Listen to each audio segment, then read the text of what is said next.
नमस्कार, मैं एहसास वुमेन फ्रॉम नोएडा शिंजनी कुलकर्णी आप सभी का स्वागत करती हूँ।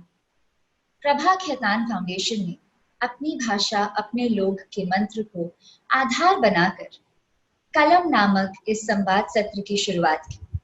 फाउंडेशन अपनी साहित्यिक, सांस्कृतिक और महिला सशक्तिकरण की गतिविधियों के लिए दुनिया भर में चर्चित है।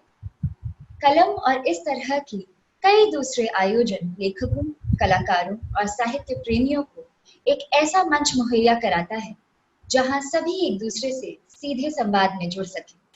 कला, शब्द और संस्कृति सहित महिलाओं को सशक्त बनाने की दिशा में फाउंडेशन के ऐसे प्रयास भारत और विदेश के 30 से भी अधिक शहरों में निरंतर जारी है। कोरोना के इस नए माहौल से तालमेल बिठाते हुए फाउंडेशन ने एक कदम और आगे बढ़ाया है और लेखक व पुस्तक प्रेमियों की सुरक्षा को मद्देनजर रखते हुए कलम के अपने सत्रों को वर्चुअल यानी ऑनलाइन कर दिया है। इसका उद्देश्य ये है कि लोग अपने घरों की सुरक्षा में बैठ के स्वास्थ्य मानदंडों का पालन करते हुए इन सत्रों का आनंद उठा सके। कलम गुरुग्राम के आज के सत्र की हमारी अतिथि हैं लेखिका श्री गीतांजलि श्री जी। श्री अपनी बारीक संवेदना, हास्य भरे अंदाज, अलग भाषाई तेवर, अलग शैली और नए प्रयोगों के लिए जानी जाती हैं। श्री की माई, हमारा शहर उस बरस इत्यादि नामक 5 उपन्यास और अनुगूंज, वैराग्य इत्यादि नामक 5 कहानी संग्रह प्रकाशित हो चुकी हैं। अंग्रेजी सहित विश्व की कई भाषाओं में इनकी रचनाएं अनुवादित की जा चुकी हैं। कई पुस्तकों को यूरोप और अमेरिका के विभिन्न विश्वविद्यालयों में पाठ्यक्रम का हिस्सा बनाया गया है। श्री अक्सर रीडिंग टूर और साहित्यिक गोष्ठियों के लिए यात्रा पर रहती हैं। आपको कई राष्ट्रीय, अंतर्राष्ट्रीय सम्मान व फेलोशिप मिल चुके हैं, जिनमें हिंदी अकादमी साहित्यकार सम्मान, द्विजदेव सम्मान, चार्ल्स वॉलेस ट्रस्ट, संस्कृति मंत्रालय के द्वारा सम्मान तथा जर्मनी, स्कॉटलैंड और फ्रांस में राइटर्स रेसिडेंसी जैसे प्रतिष्ठित नाम शामिल हैं। आप थिएटर के लिए भी लिखती हैं और विवादी नामक ग्रुप से जुड़ी हैं। स्पष्ट है कि आपके लेखन और काम की सूची बहुत लंबी है, इसलिए आगे की बातचीत के लिए मैं एहसास वुमेन गुरुग्राम से जुड़ी आराधना प्रधान जी को आमंत्रित करती हूँ। आराधना जी खुद भी कविताएं लिखती हैं और अपनी गंभीर साहित्यिक रुझान और गतिविधियों के लिए जानी जाती हैं। मैं आग्रह करती हूँ आराधना जी से कि हमारे साथ जुड़े दर्शकों को आप संबोधित करें।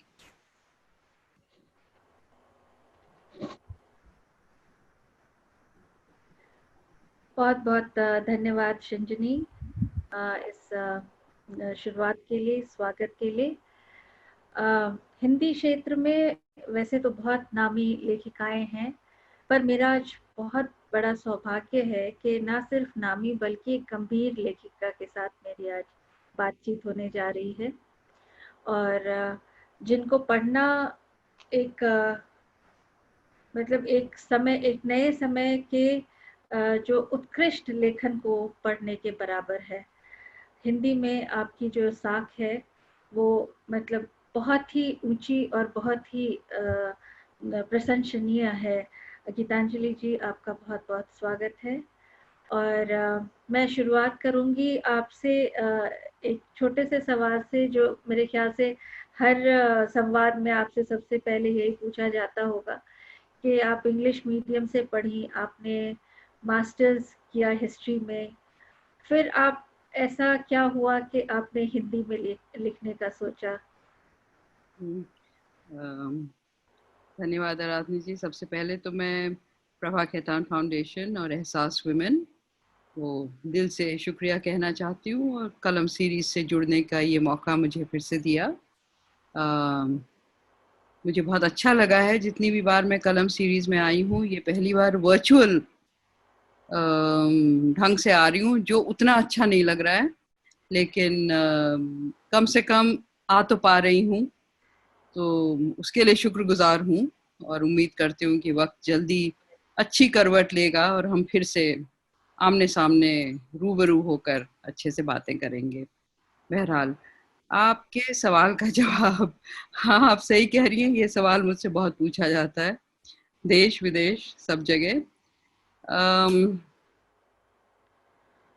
अब तो मैं आदी हो गई हूँ, लेकिन शायद हम सभी इस तरह के सवाल के आदी हो चुके हैं कि कोई भी हमारे यहाँ थोड़ा संभ्रांत, मतलब ऐसा नहीं कि मैं संभ्रांत को बहुत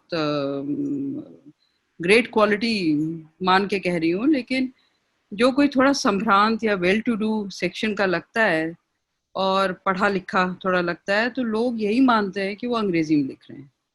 तो एक तो यही थोड़ी सी शोचनीय और सोचने योग्य बात है कि ऐसा क्यों सोचा जाए कि आप पढ़ लिख गए तो फिर अब आप अंग्रेजी में ही लिखते होंगे।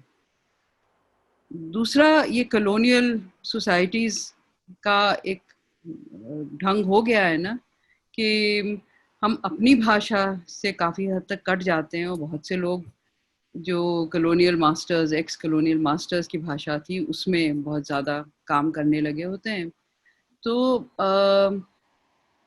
अजीब सी चीज़ है कि समझाना पड़े कि नहीं, मैं मातृभाषा में लिख रही हूँ, ये बड़ी अजीब बात है। जब ये उल्टा होना चाहिए कि आप विदेशी भाषा में क्यों लिख रही हैं, अपनी भाषा में क्यों नहीं। यहाँ पर ये पूछा जाता है कि आप अपनी भाषा में क्यों लिख रही हैं, विदेशी भाषा में क्यों नहीं। तो ये एक उल्टी चीज़ है जो हमको बहुत सहज लगने लगी है और हमको सोचना पड़ता है क्यों। तो खैर, मैं हंस के भी इसका जवाब देती हूँ, हम सब इस एक मेंटालिटी से ग्रसित हैं। तो अब इस पर मैं इतना ही कहूँगी कि देखिए, आप कह रही हैं कि मेरी सारी पढ़ाई लिखाई अंग्रेजी में हुई, तो पढ़ाई लिखाई एक तो सिर्फ वही नहीं होती है जो स्कूल और कॉलेज में होती है, पढ़ाई लिखाई स्कूल और कॉलेज के बाहर भी होती है। और मैं अपना सौभाग्य मानती हूँ कि मेरी पीढ़ी तक हम लोग काफ़ी कुछ, भले ही हमें हमारे माता पिता अंग्रेजी माध्यम में पढ़ाते थे, हम लोग काफ़ी कुछ अपनी भाषा से जुड़ पाए। और मैं तो छोटे शहरों में भी बहुत रही हूँ पूरे अपने बचपन में, और उसके बाद भी यूनिवर्सिटी में आने के लिए ही मैं दिल्ली और फिर बड़े शहरों में आई हूँ। तो मुझे लगता है कि मेरी ग्राउंडिंग मेरी अपनी भाषा में ही हुई, स्कूल के बाहर। और जब मैं लिखने लगी तो कुछ काफ़ी सहज तरह से मुझे लगा कि मैं जो बातें लिख रही हूँ, जिन लोगों की कहानियाँ मेरे भीतर पनप रही हैं और मुखरित होना चाहती हैं, वो हिंदी में बेहतर रहेंगी। थोड़ा सा एक टसल था कि किस भाषा में करना है, लेकिन मुझे बहुत जल्दी यही सहज लगा कि मैं हिंदी में उसको करूँ। और वो हिंदी अपने आप, मैंने ये भी पाया कि स्कूल में उस तरह से नहीं पढ़ी है, लेकिन मेरे भीतर हिंदी भरी पड़ी है। जी जी। तो वो धीरे धीरे वो और निकलती रही और फलती फूलती रही, और अब तो मैं बहुत ही आराम से अपने को हिंदी में ही मेरी पैठ बिल्कुल। मारती हूँ। मुझे तो लगता है कि जैसे जिन किरदारों को आप चुनती हैं उनके लिए भी हिंदी ज्यादा सहज है अंग्रेजी के बनिस्बत। वो हाँ, भी हिंदी लिखने को ज्यादा अच्छे से व्यक्त कर पाते हैं शायद, अंग्रेजी हाँ, की बनिस्बत। अधिकतर उसी तरह के किरदार हैं। हाँ। तो 1987 में आपकी पहली कहानी बेलपत्र आई, हंस में प्रकाशित हुई। उसके बाद आपकी 5 कहानी संग्रह और 5 उपन्यास आए। पर जो अभी जो आपकी आई है रेत समाधि, हाँ जी। इसमें कि मतलब आप एक लेखक के तौर पर, और एक मतलब ये बहुत मेरे छोटे मुंह से बहुत बड़ी बात होगी, लेकिन एक पाठक के तौर पे मैं ये कह सकती हूँ कि इसमें आपका जो हर आयाम है, वो या भाषा का हो या उसकी संरचना की बात हो या चैप्टर डिवीजन की बात हो या उसको ट्रीटमेंट, जिस तरह से शटल करके लिखने का ट्रीटमेंट है, इसमें आपकी जो एक कला है वो बिल्कुल मतलब हर नुआंस एकदम उभर के आता है। और मैं तो बल्कि कहूंगी कि अगर मैं एक सीधी रेखा खींचूं और उसमें आपके चैप्टर्स के लेंथ के हिसाब से ऊपर नीचे रेखाएं बनाऊं, तो वो बिल्कुल दिल की धड़कनों की तरह बनती है। जैसे एक ईसीजी आता है, कभी धड़कन बढ़ती हुई, कभी धीमी होती हुई, उस तरह से। तो ये एक जो ये आपने बनाया इसका फॉर्मेट कि लंबे चैप्टर्स, फिर छोटे चैप्टर्स, फिर लंबे चैप्टर्स, मतलब कई चैप्टर्स तो ऐसे हैं कि एक एक दो दो पन्नों में तीन तीन अलग अलग हैं। तो मतलब ये आपने क्यों इस तरह से लिखा, और क्या मतलब ये पाठकों को एक बांधने की प्रक्रिया है, या आपका जैसे थॉट वहां से उतना थॉट आया, फिर आप रुकी, फिर आपको लगा नहीं ये थॉट उसके बाद आना जरूरी है, चाहे वो अतीत से हो या वर्तमान से हो। तो इस तरह से तो इस तरह के फॉर्मेट के पीछे आपका क्या उद्देश्य क्या था? देखिए आराधना, आपने खुद एक बहुत अच्छी बात कही कि इसको देखकर आपको जैसे दिल की धड़कनों का एक ग्राफ आपके आगे खुला। जी असल में देखिए, हम ये भूल जाते हैं कि किसी भी कला में आप अपने को जब व्यक्त करते हैं, अभिव्यक्त करते हैं, तो वो सिर्फ, जिसको हम कथा जानते हैं, कथा कहते हैं, वो सिर्फ एक कथा नहीं होती। कथा कह रहे, कहन भी होता है। जी जी कथा आप बरत रहे हैं, उसको व्यक्त कर रहे हैं, और उसकी अपनी एक लय होती है, उसकी अपनी एक ध्वनि होती है। इन चीज़ों को हम लोग अक्सर साहित्य में नज़रअंदाज कर देते हैं। बहुत ही जल्दी हम साहित्य को सिर्फ वो क्या कहानी है, कहाँ शुरू हुई, पात्र के साथ क्या हुआ, क्या घटनाक्रम चला और बात कहाँ खत्म हुई, हम वहाँ उतने पे छोड़ देते हैं। पर मुझे लगता है कि ये चीज़ें बहुत ज़रूरी होती हैं किसी भी कलात्मक पेशकश में, साहित्यिक पेशकश में। तो अब ये सब चीज़ एक, मैं ये बात कोशिश कर रही हूँ छोटे में कहूँ, लेकिन शायद छोटे में उतना कह नहीं पाऊंगी। हाँ, कि ये सब चीजें जो हैं बिल्कुल सब चेतन मन से नहीं होती हैं। अब आप इधर से उधर खुदक रही हैं तो मुझे मुश्किल हो रही है, मैं आपके संग संग खुदक रही हूँ। पर ये जो चीजें हैं ये आती हैं आपके, अब आपकी अभिव्यक्ति को खुद उसकी चाल, उसकी लय, उसकी ध्वनि मिलती चली जाती है। और जो आपने कहा, तो हमारा जीवन जैसे चलता है और दिल की धड़कन जिस तरह से जीवन में चलती है कि कोई चीज उसको तेज करती है, कोई चीज उसको एक बिल्कुल सहज लय पे रखती है, उसी तरह से उपन्यास एक पूरा संसार, एक पूरा जीवन वहां पे जी रहा है। तो वो चीज उसमें भी प्रतिबिंबित होती चली जाती है। और सब चीज एकदम चुन कर नहीं होती है, लेकिन अगर वो सही उसने अपना सुर पकड़ लिया, तो वो अपने आप ये बदलाव ध्वनि के और लय के वो अपने आप सही बैठते चले जाते हैं। तो जी रेत जी समाधि आपने देखा, काफी बड़ी पुस्तक है और बहुत वक्त भी मुझे लगा इसको करने में। तो ये भी अपनी लय चुनती चली गई, अपनी चाल चुनती चली गई, और वो कभी बहुत ही सहज और धीमी, बिल्कुल ही साधारण सी थी, और कभी वो एकदम दौड़ती हुई बनती थी। हाँ, कभी वो बिल्कुल सूक्ष्म हो जाती थी, वगैरह वगैरह वगैरह। और मुझे लगा कि उससे एक तरह की जो पूरी कृति बनी, उसका कुछ अलग ही स्वरूप हुआ और शायद ठीक ठाक हो गया। बिल्कुल बिल्कुल, वो तो बहुत ही सुंदर हुआ। यही मेरा अगला सवाल भी था आपसे गीतांजलि जी, कि आज के समय में जब लोग छोटी से छोटी कहानियां लिखते हैं, यहाँ तक कि एक लपरेक सीरीज भी आया था जिसमें 8-10 लाइनों की भी कहानियां होती थी।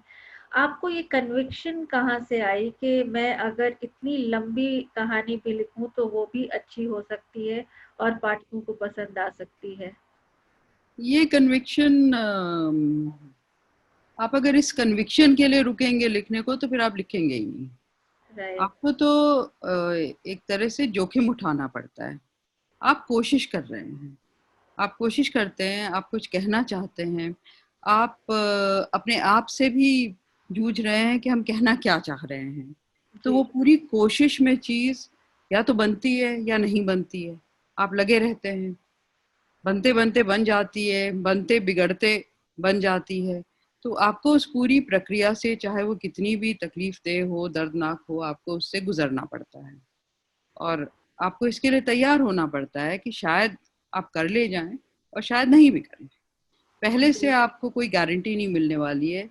तो कन्विक्शन तो मेरे ख्याल में वो कौन से लेखक हैं मैं नहीं जानती हूँ, जो लिखने के पहले ही जानते हैं कि वो कर ले जाएंगे, वो पता नहीं। नहीं, वैसे तो बहुत सारे हैं, लेकिन खैर मुझे इसको पढ़ते हुए ना एक और काफ्का की वो याद आई, मेटामॉर्फोसिस।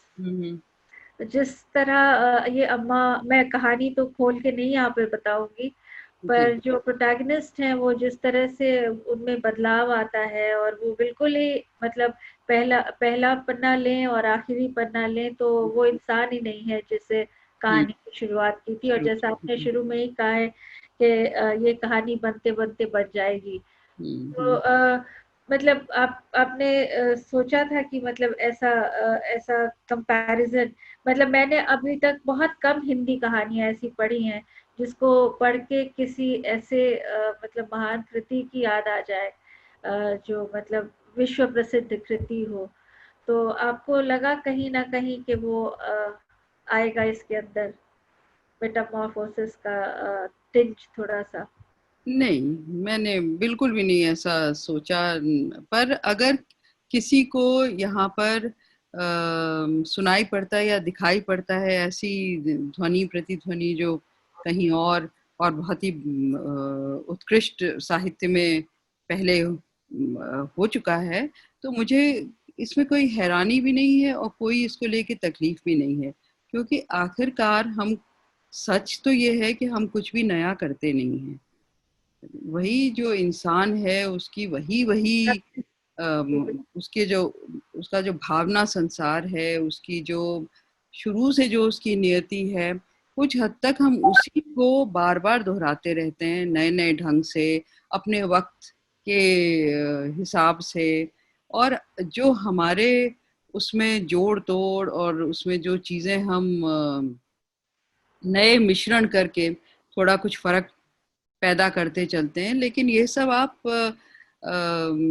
ये सोच लें कि हम एकदम ही कोई ऐसी ओरिजिनल चीज कर डालेंगे जो कभी दुनिया में पहले नहीं हुई है, तो ऐसा नहीं होने वाला। और मुझे बहुत खुशी है कि काफका आपको याद है, फिर किसी और को कोई बहुत ही घटिया भी याद आ सकता है, और मुझे बहुत अच्छा लगेगा अगर ऐसे लोग याद आ जाएं। और ठीक है, मैंने पढ़ा है, अच्छे लोगों को भी पढ़ा है, कहीं ना कहीं वो मेरे अंदर का जो मेरा जो अंतर्मन तैयार हो रहा है, और मेरा अवचेतन जो तैयार हो रहा है, मेरा रचनात्मक संसार जो तैयार हो रहा है, उसमें इन सब का असर तो होना ही है। लेकिन ये जानते हुए कि भाई ये तो इस तरह लगेगा, मैंने कभी नहीं किया। और जहां तक ये बात आपने कही कि भाई जो किरदार शुरू में जहाँ शुरू हुई पुस्तक के शुरू में, और अंत जहाँ जैसी वो दिखी, वो बिल्कुल एक लंबी यात्रा थी और वो कुछ और ही थी। तो ये चीज भी बहुत ही मुझे लगता है कि सहज है। हम सबके जीवन आप देखिए, एक तो हम वही नहीं होते जो हम पिछले पल थे, और दूसरा एक ही जीवन में हम बहुत से रूप स्वरूप हम भी लेते हैं, हमारे भी बहुत से जीवन चलते हैं। तो अगर एक किरदार कुछ और लग रही थी और अंत के आते आते कुछ और ही लगने लगी, तो इसमें कोई ऐसी हैरानी की बात नहीं है। हम कहीं एक जगह पे फिक्स्ड उतने ही नहीं रहते, और हाँ, ये हमारा तो खुद ही एक लाइन, बहुमुखी है। जी जी, हाँ, ये तो मतलब जैसे एक लाइन में सरलता से आदमी कहानी कह दे, पर उसको किस तरह से आपने कहा है, वो आपका जो एक परिश्रम है और वो जो आपकी मतलब मैं कहूँगी कि साधना ही है इस तरह की एक किताब लिखना। बिल्कुल, और वो बिल्कुल सफल है। चूंकि आपके के इस किताब में इस उपन्यास के केंद्र में नारी प्रमुख है, और एक जगह आप कहती हैं कि बराबरी यह नहीं कि औरतों के भी शीश न हो या पुरुष के भी स्तन, बल्कि यह कि किसी भी सूरत में दोनों के समान अधिकार हो, समान विकल्प हो, चुनाव की आजादी हो। तो इसमें इन सब में आप कर्तव्य को कहाँ रखती हैं? आजादी चुनाव की ठीक है, पर एक कर्तव्य भी होता है, जो कि एक दूसरी लाइन है आपकी कि जब मैं कलम उठाती हूँ तो चूड़ियां बज जाती हैं जो माँ ने पहनाई थी। अब मैं इसका फौरन कोई बना बनाया जवाब मुझे नहीं सूझ रहा है, पर मैं सोचती हूँ कि ये बराबर खंगालने वाली बात है।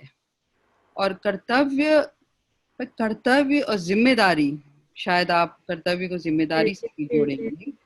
कि हम आजादी हम चाहते हैं, और पूरी आजादी हम चाहते हैं, लेकिन हम साथ साथ एक जिम्मेदारी का एहसास भी रखना चाहते हैं, एक विवेक भी साथ में रखना चाहते हैं कि हम ऐसी चीज ना कर रहे हो जो हमको किसी भी तरह से निकृष्ट बनाती है।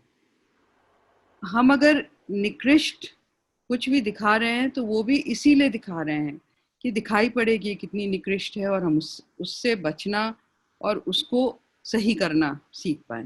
तो ये आज़ादी में मतलब ये भी कोई नई बात नहीं कह रही हूँ, पर आज़ादी कोई ऐसी अनक्वालिफाइड चीज नहीं होती है कि उसमें आज़ादी का मतलब है कि बस आज़ादी।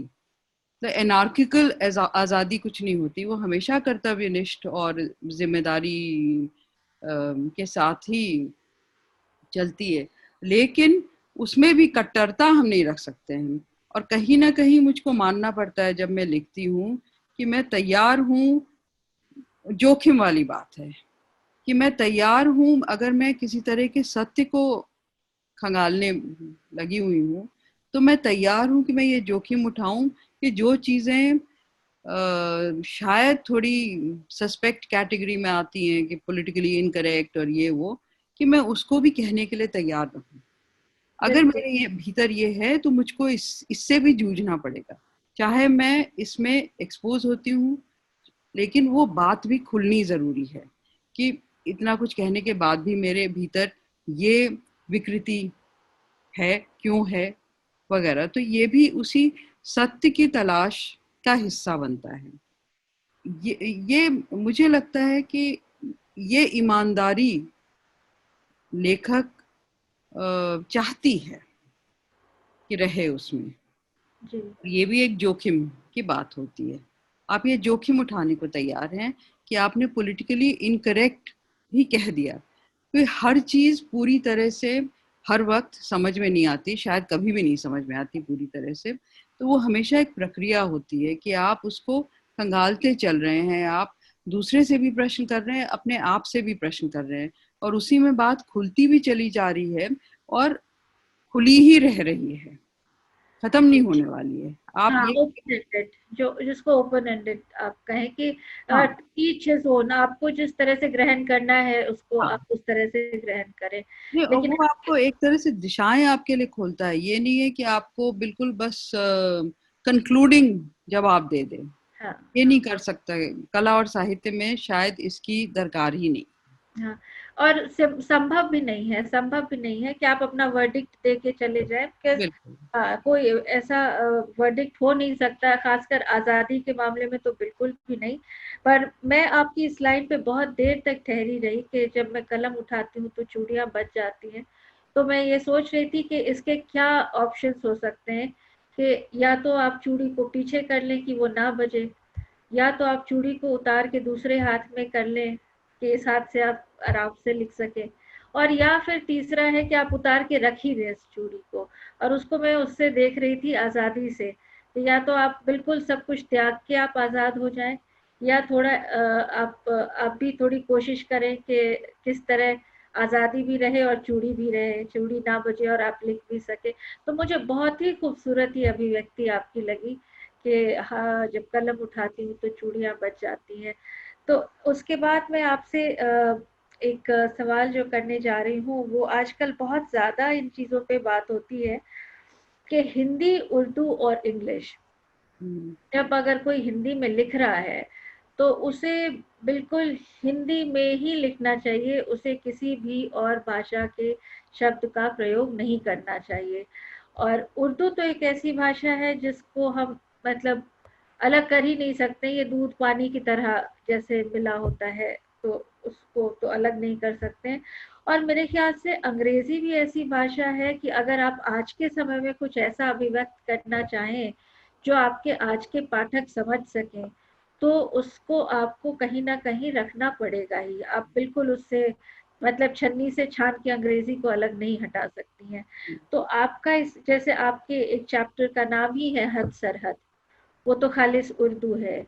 आपने कई जगहों पे अंग्रेजी शब्दों का भी इस्तेमाल किया है देवनागरी में ही लिख के, जैसे लाइब्रेरी है, माँ बेटी टाइम, माँ बेटी टाइम, बाजी बाजी रोजी टाइम, मिस्ड कॉल, इस सब तरह का।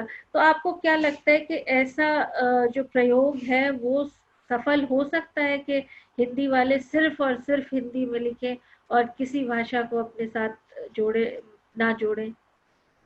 मुझे लगता ही नहीं कि कोई भी सिर्फ एक भाषा में लिखता है, कोई भी नहीं। और साहित्य में तो बिल्कुल भी नहीं इस बात को माना जाएगा कि आप बस इस भाषा में लिखिए और इसी में लिखिए। और भाषा ही नहीं पनपेगी अगर आप भाषा के बॉर्डर्स बना देंगे।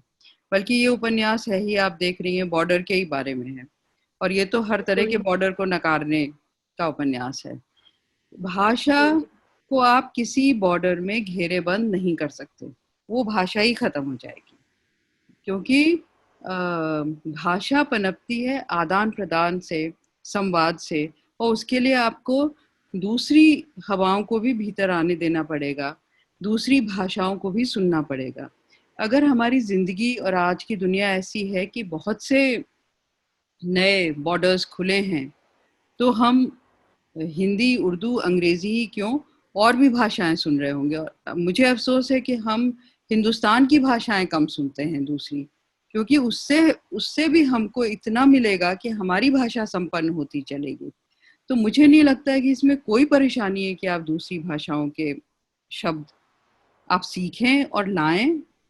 कभी कभी आपको दूसरी भाषा से वो भाव मिल जाता है जो आपकी नैरो जो भाषा, जिसको माना जाए कि अच्छा हमने हिंदी सीखी है, हिंदी में इतना हो सकता है वो शब्द हो ही ना आपकी भाषा में और वहां मिले।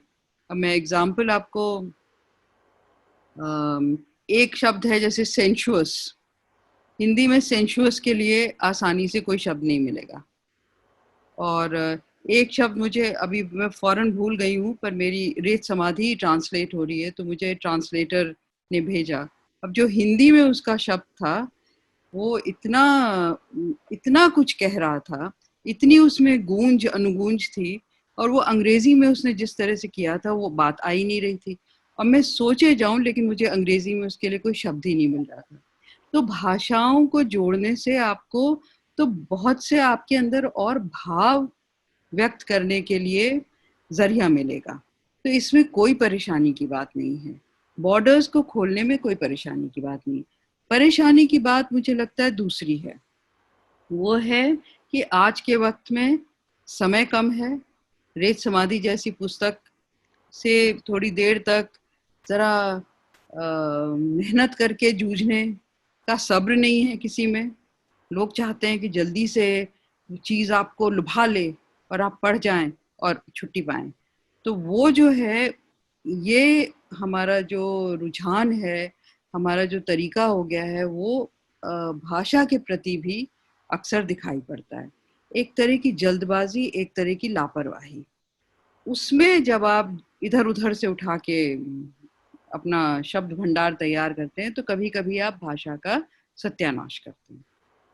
तो वो उस तरह का एक जो केयरलेस मिक्सिंग है, उसके प्रति मुझ में एक वितृष्णा होती है। मगर अगर आप क्रिएटिवली जगह जगह से लें एक्सप्रेशंस, तो उससे तो आपकी भाषा समृद्ध ही होएगी, कोई परेशानी की बात नहीं है। और मुझे उस तरह का प्योरिज्म चाहिए ही नहीं। आजकल बहुत कोई साहित्यकार, एक्चुअली साहित्यकारों में शायद इस तरह के प्योरिज्म की दरकार भी नहीं है अभी तक।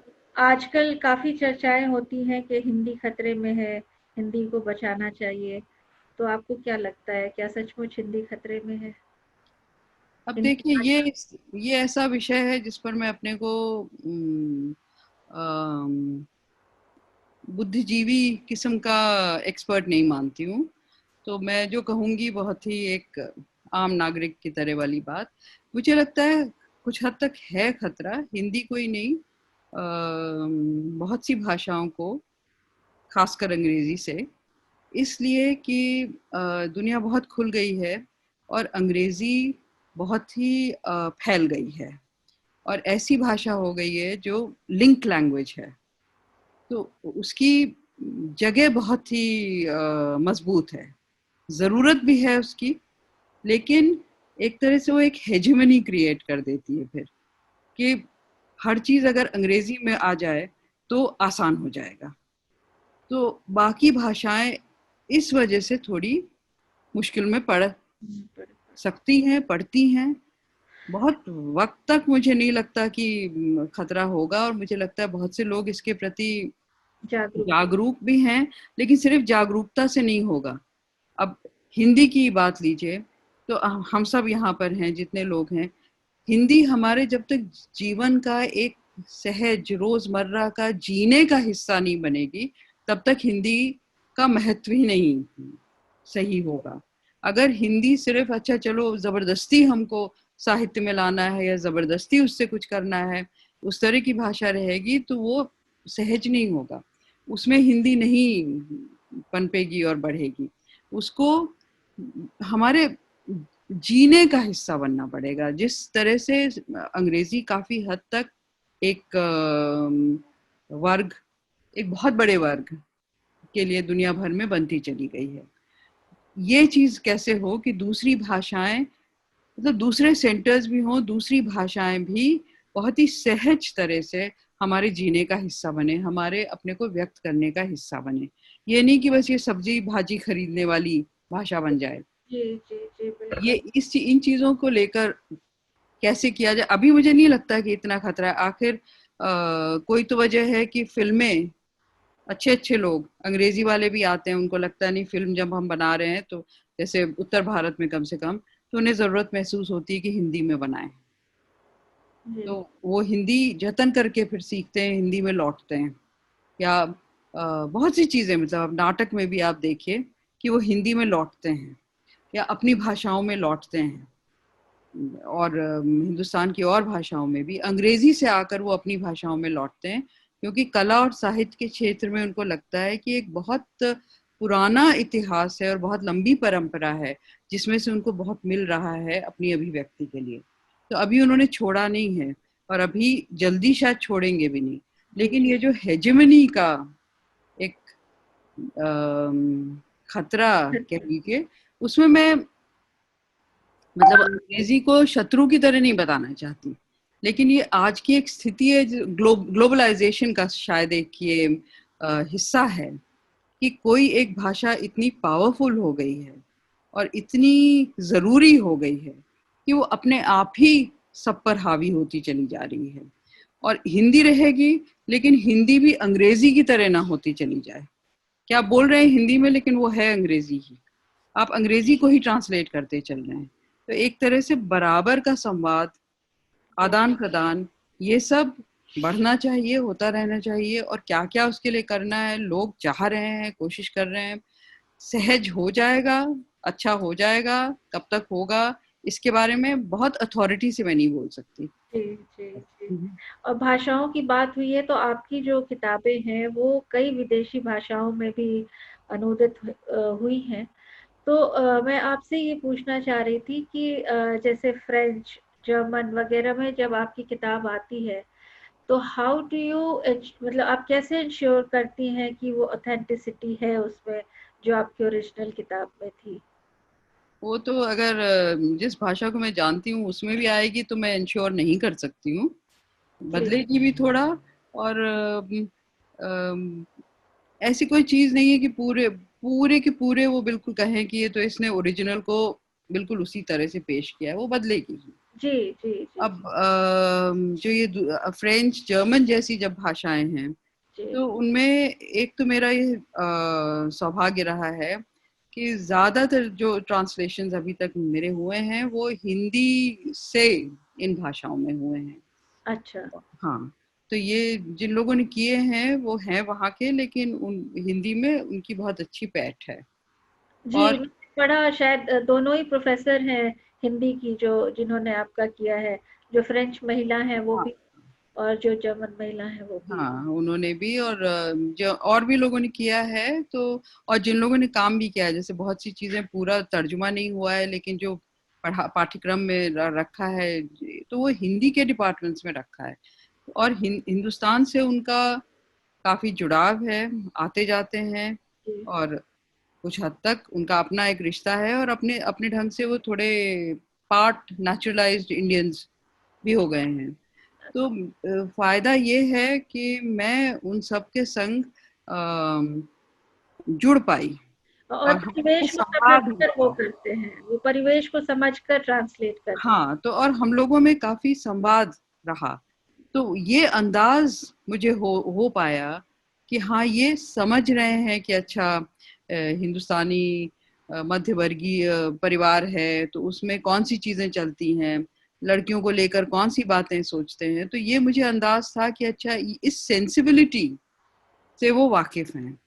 अब भाषा में पूरी तरह उन्होंने कैसे किया है उसको तो मैं और पाठकों के रिएक्शन से के देख हिसाब से, सकते हाँ, हैं। जी, और जी, वो एक डिस्कवरी है, होती रहती है और मजा आता रहता है। हाँ, जी।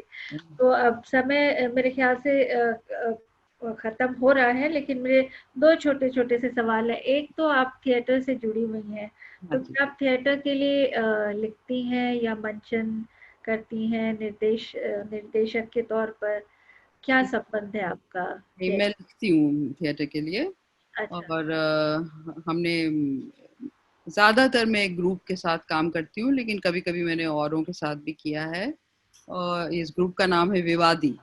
ओह! हाँ, अच्छा, तो हम लोगों ने, ये दिल्ली स्थित ग्रुप है, और इसमें ड्रामा वाले काफी लोग हैं, लेकिन और भी लोग हैं, संगीत वाले हैं, और कला वाले लोग हैं।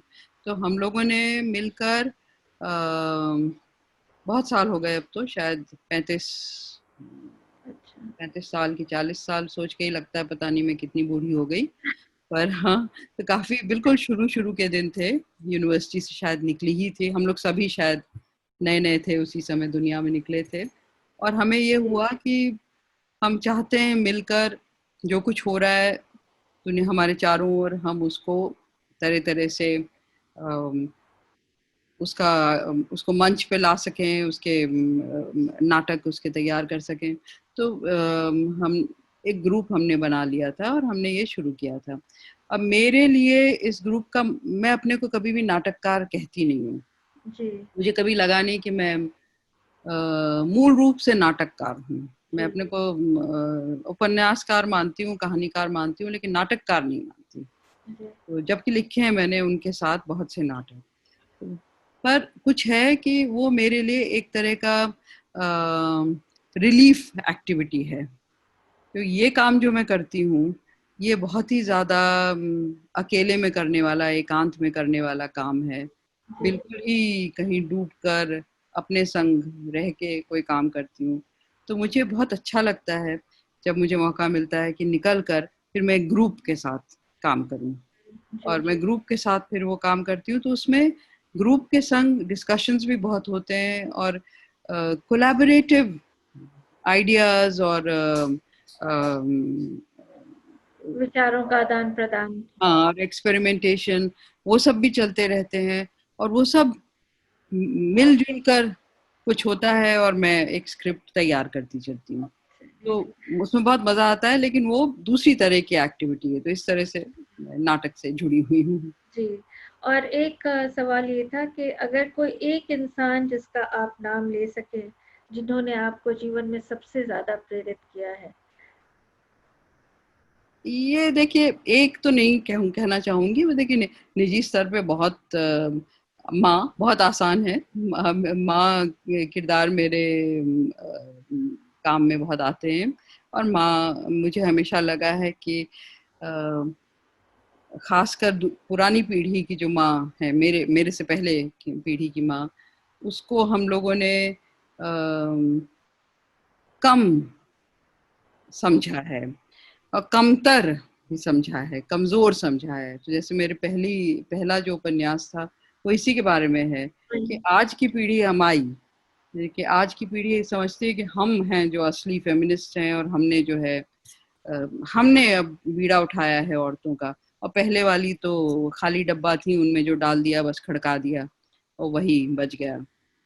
तो इस चीज को लेकर मुझे परेशानी हुई। तो एक तरह से जो मूक माएँ थी उनकी आवाज मैं समझना चाहती थी। और बस एक छोटा सा आपको मैं एक्सपीरियंस बताती हूँ। इस तरह के बहुत एक्सपीरियंसेस हुए मुझे माई को लेकर। माई की सबसे ज़्यादा तर्जुमे हुए हैं, और माई सबसे ज़्यादा फैली है फ़िलहाल दुनिया में जगह जगह, और भारत में भी।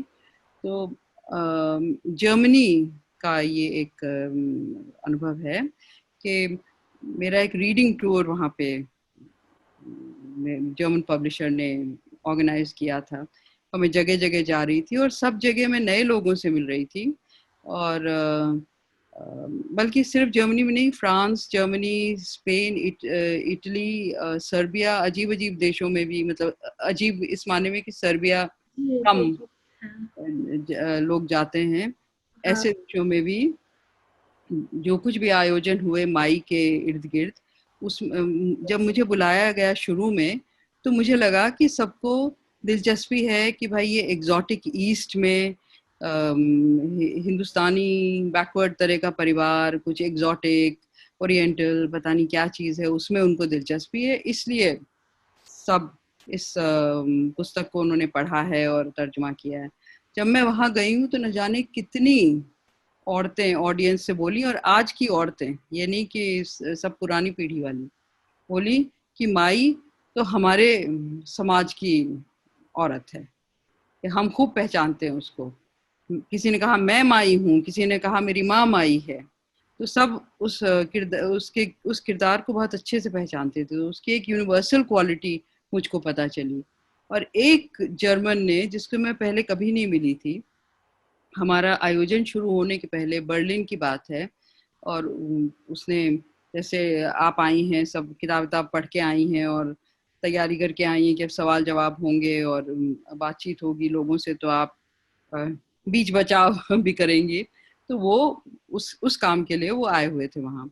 तो 5-10 मिनट ही शुरू होना था हमारा आयोजन, उसके पहले हम लोग मंच पे बैठे हुए थे, और उसने मुझसे कहा कि Gitanjali, I want to thank you for writing this book. After reading it, I have learned to respect my mother. वाह, तो मुझे, हाँ, तो मेरे लिए ये एक तरह का बहुत ही मूविंग एक्सपीरियंस भी था। और ये भी मुझे समझ में आया कि आप कहीं की भी कहानी हो, कुछ भी हो, असल बात तब है अगर वो एक यूनिवर्सल भाव, यूनिवर्सल अनुभूति को छू ले। और माई से शायद हुआ, मैं भूल गई आपने शुरू में क्या कहा था।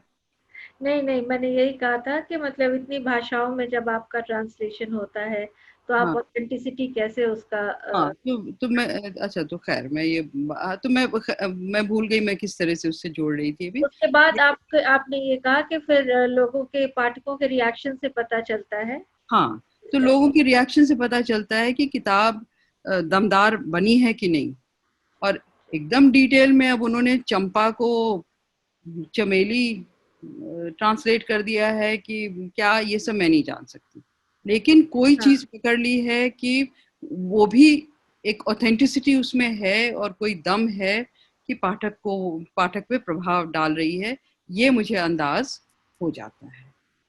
चलिए, आखिरी सवाल मेरा आपसे ये कि एक बड़ा हल्का सा छोटा सा सवाल है, अगर रेत समाधि पे एक फिल्म बने तो आप किसको देखना चाहेंगी अम्मा के किरदार में, किसको देखना चाहेंगी उनकी बेटी के किरदार में? नहीं, ये मैंने नहीं सोचा। मैं इस तरह की उड़ाने नहीं भरती हूँ। जब कोई कहेगा फिल्म बनेगी तब सोचूंगी कि हाँ ये तो बड़ा अच्छा है। अम्मा वो जोहरा सहगल होती तो मजा आता। तो बिल्कुल मुझे पढ़ते हुए बिल्कुल जिस वो अपने डायलॉग्स बोलती है ना, तो मुझे बिल्कुल ही वही जोहरा सहगल याद आती है कि शायद एकदम उन्हीं के मुंह से आवाज निकल रही है। कृष्णा सोबती जी का भी आपके ऊपर काफी मतलब प्रभाव रहा है। काफी लोग कंपेयर करते हैं उनकी लिखाई से और आपकी लिखाई में। तो आप कितना करीब से उनको जानती थी, या किस तरह के आपके संबंध नहीं, उनसे? कृष्णा जी मेरी बहुत ही प्रिय लेखिकाओं में है, और मैं बिल्कुल उनको गुरुजन है मेरी। और मैं जब मैंने शुरू ही किया था तो कृष्णा जी ने मेरी जब शुरू की कहानियां पढ़ी थी तो उन्होंने बहुत ही प्यार से आशीर्वाद भी मुझे दिया, और बहुत ही स्नेह से मुझसे हमेशा मिली।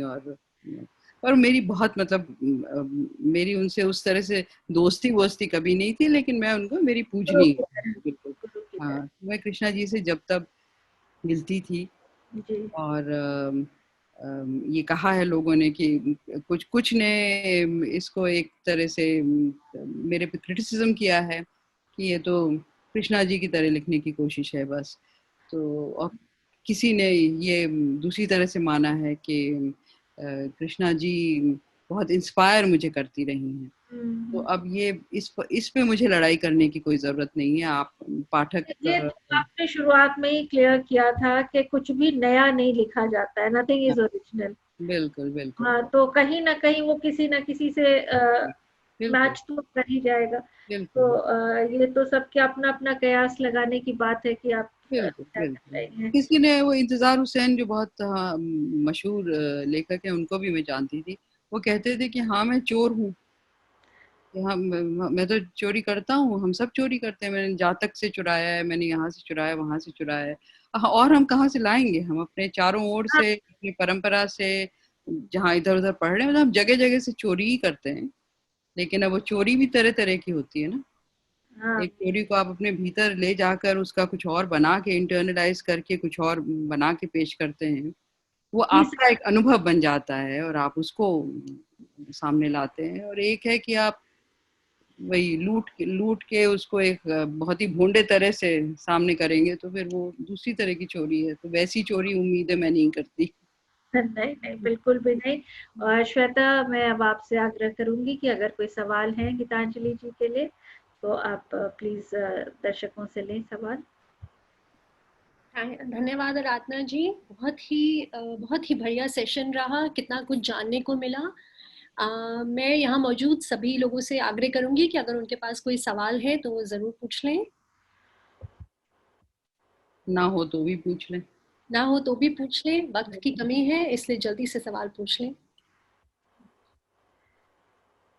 आई थिंक सबको सेशन इतना पसंद आया कि किसी के पास सवाल ही नहीं है, सबको सुन के इतना मजा आ गया है।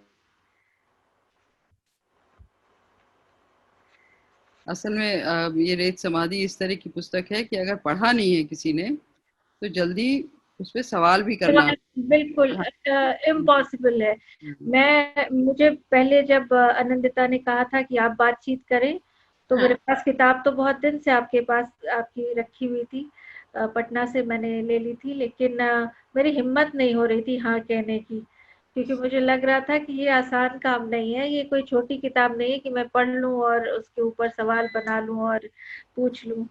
तो अब किसी और का सवाल नहीं है तो मतलब मेरे फहरिस्त में एक सवाल बच गया है, तो मैं वही आपसे अब पूछ आप लेती वो सवाल पूछ लीजिए, और मुझे लगता है अगर आप लोगों को एतराज ना हो तो मैं 2-3 मिनट का कुछ उसमें से टुकड़ा ही पढ़ दूं। प्लीज। वो दैट बेटर, आप वो पढ़ लीजिए। पहले मैं पढ़ दूं। हाँ हाँ जी, हाँ जी।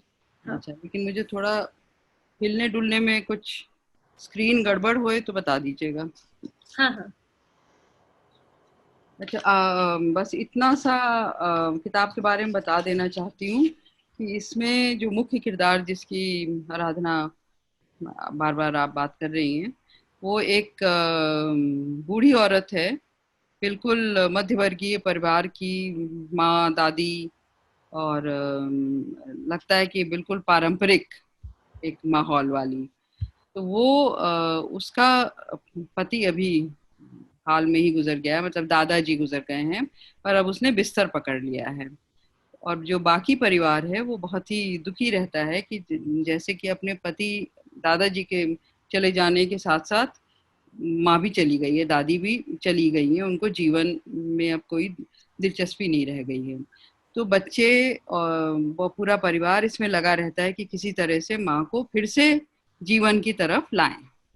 तो ये माँ जो है बिस्तर में पड़ी हैं, मना करती रहती हैं कि हम नहीं उठेंगे, और बच्चे लगे रहते हैं कि उठिए उठिए, बाहर चलिए वगैरह।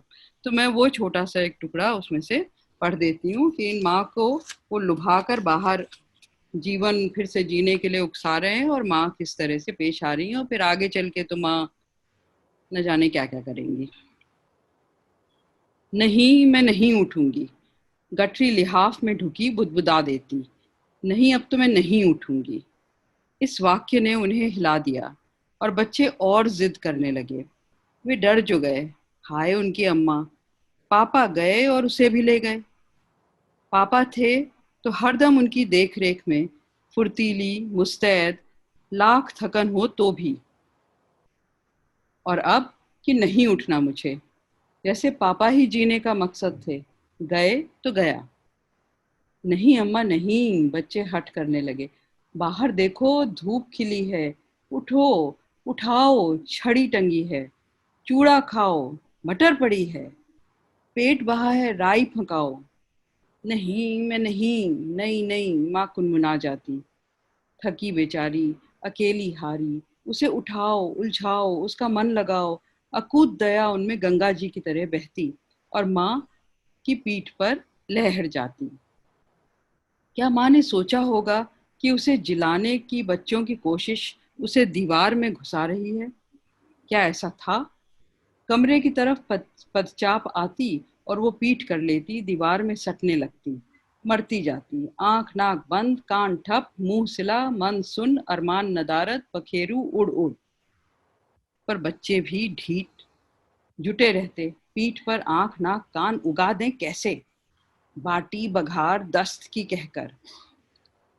वही किचकिच कचायन, वही चूल्हा लकड़ी आटा, वही पोतड़े साफ करो, नई नई वो दोहराती जाती। किसी षड्यंत्र के तहत नहीं, बल्कि यंत्र की तरह। उबा हुआ यंत्र, अफरा हुआ तंत्र। किसी चीज में अपने को सर्फ न करने की काहिली में वो फिर बेऊर्जा बुदबुदाती, नहीं नहीं, अब नहीं उठूंगी। चंद शब्द जिनमें बच्चे घबरा रहे थे कि माँ मर रही थी। शब्द, शब्द होते क्या हैं जी? ध्वनि जिसमें वे अपने मतलब झुला देते हैं, जिनका कोई प्रमाण नहीं होता, अपनी राह निकल लेते हैं। मरते तन और मन के अवसाद से उपजे अपने मतलब का उलट मतलब पकड़ लेते हैं। बोया बीज खजूर का, खिला वहां गुड़हल। अपने ही संग दंगल, अपने ही खेल में रत। अभी नहीं उठूंगी कि डर और मर से कौन खेल रहा था। यांत्रिक ये शब्द तांत्रिक हो चले और माँ कह वो रही थी, पर वो था कुछ और या हो गया इच्छा या बेमकसद लीला। नहीं नहीं, मैं नहीं उठूंगी, अब तो मैं नहीं उठूंगी, अब तो मैं नहीं उठूंगी, अब तो मैं नहीं उठूंगी, अब मैं नहीं उठूंगी, अब तो मैं नई ही उठूंगी। धन्यवाद। बहुत बहुत धन्यवाद गीतांजलि जी। और सच में शब्द होते क्या हैं। बहुत ही अच्छी आपकी कहानी, और यहाँ उपस्थित सभी जो हमारे जो गेस्ट हैं उनसे मैं आग्रह करूँगी कि ज़रूर पढ़ें इस कहानी को। और बल्कि गीतांजलि जी की शॉर्ट स्टोरी से भी शुरुआत करें। एकदम से रेत समाधि पर आप अगर नहीं आना चाहते हैं तो शॉर्ट स्टोरीज से शुरुआत करें। और मैं श्वेता को आमंत्रित करती हूँ for vote of thanks. Thank you. मैं तहे दिल से उपस्थित सभी मेहमानों का धन्यवाद करती हूँ। मैं लेखिका गीतांजलि श्री, हमारी संवाददाता आराधना जी, दैनिक जागरण, प्रभा केतान फाउंडेशन, एहसास विमेन का धन्यवाद करती हूँ। आशा है आप सभी को आज बहुत कुछ सीखने को मिला होगा और ये शाम एक मीनिंगफुल वे में रही होगी। धन्यवाद। धन्यवाद। Thank you. धन्यवाद आराधना जी, धन्यवाद Geetanjali ji. Thank you so much.